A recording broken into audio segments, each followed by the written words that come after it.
किसान भाइयों एवं बहनों, जैसा कि आपको विदित है कि हमारे देश में कोरोना वायरस नाम की एक बीमारी आई है जिसको कोविड-19 भी बोलते हैं, और इस बीमारी में हम सब लोगों को परेशान किया हुआ है। एक महामारी है ये, और इस महामारी की वजह से पूरे देश में लॉकडाउन हुआ है।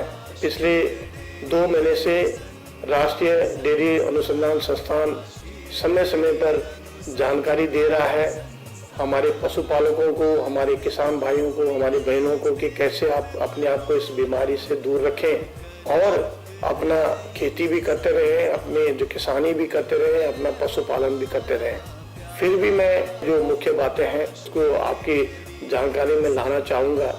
सर्वप्रथम आप अपना साफ सफाई में ध्यान रखें, मास्क हमेशा पहने रखें, और मास्क पहनने के साथ साथ आप अपने आप को सैनिटाइज करते रहें और या साबुन से लगातार हाथ धोते रहें। अपने हाथ को कभी भी मुंह के और नाक के अंदर या आंख में न लगाएं, ये ध्यान रखिएगा आप। और जब आप अपना ख्याल रखेंगे तो आपका ख्याल होगा तो जानवरों का या आपके किसान से जुड़े हुए जो भी काम है उसमें रुकावट नहीं आएगी।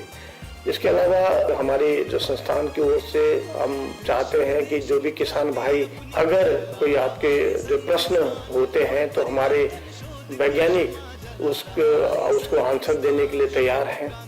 हमारी ओर से, हमारे संस्थान की ओर से आपको ढेर सारी शुभकामनाएं हैं।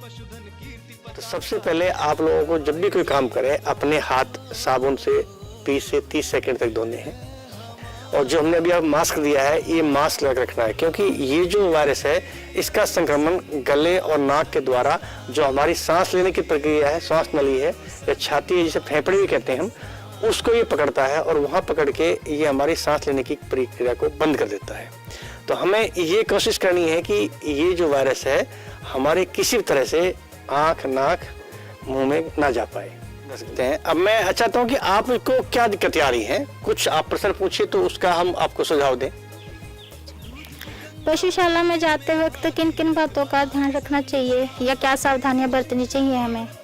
देखिए, जब भी आप पशुशाला में जाते हैं तो पशुशाला के दरवाजे पे ही आपको सैनिटाइजर जो होता है, जैसे हमारे पास ये सैनिटाइजर हम लेके आए हुए हैं दिखाने के लिए, तो इससे क्या है कि आप अपने हाथ धोइए और जहाँ दरवाजे पे आपको लगता है कि हाथ टच करना है, कुंदे हैं दरवाजे के, वहाँ सब पे टच करना चाहिए, वो साफ करना चाहिए।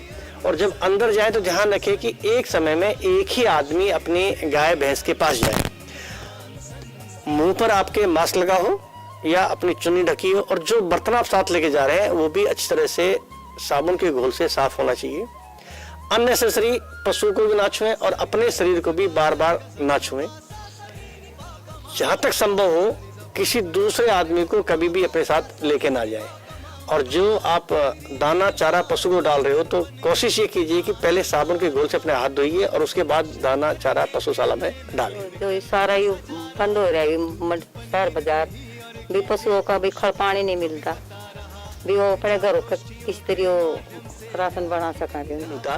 तो आप सस्ता आहार अपने घर पे ही बना सकते हैं। जैसे कि हमारे सबके पास अनाज होता है तो कोई भी 2-3 तरह का अनाज ले लीजिए आप, 30 से 33% लीजिए, चाहे गेहूं हो, जौ हो, मक्का हो, बाजरा हो।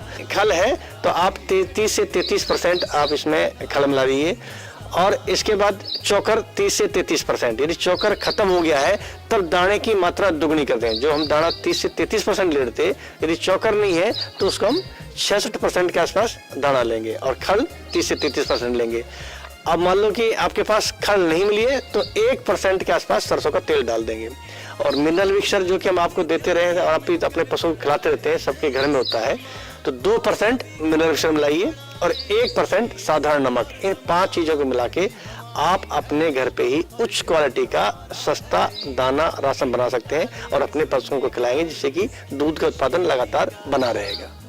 सर, मैं आपसे पूछना चाहती हूँ कि दूध निकालते टाइम और किन बातों की सावधानी रखनी चाहिए?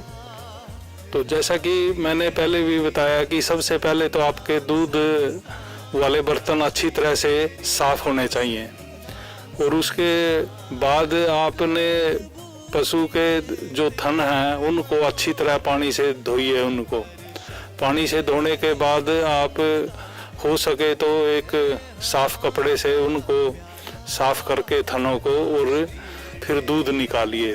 दूध निकालने के बाद दोबारा से फिर पशु के थनों को धो के पोंछ के तब रखने हैं। दूध बेचते समय किसानों को विशेष सावधानी रखने की आवश्यकता है। सबसे पहले तो ये सुनिश्चित करें कि दूध जो खरीदने वाला है उसने मास्क लगाया हुआ है और हाथों में दस्ताने पहने हुए हैं। इसके अतिरिक्त उसे एक उचित दूरी बनाए रखें और दूध देते समय दूध नापने वाला जो बर्तन है उसका हैंडल लंबा होना चाहिए। जहां तक हो सके तो पैसों का जो लेन देन है वो ऑनलाइन ही करें। कई बार किसान भाइयों के पास दूध बच जाता है। दूधिया के न आने से इस सरप्लस दूध को किसान भाई घी में बदल सकते हैं तथा इससे पनीर बना सकते हैं। राष्ट्रीय डेयरी अनुसंधान संस्थान, राष्ट्रीय डेयरी अनुसंधान संस्थान। सनि ज भनि ज ग ग रे ग स ग म प सा स नि नि प ग म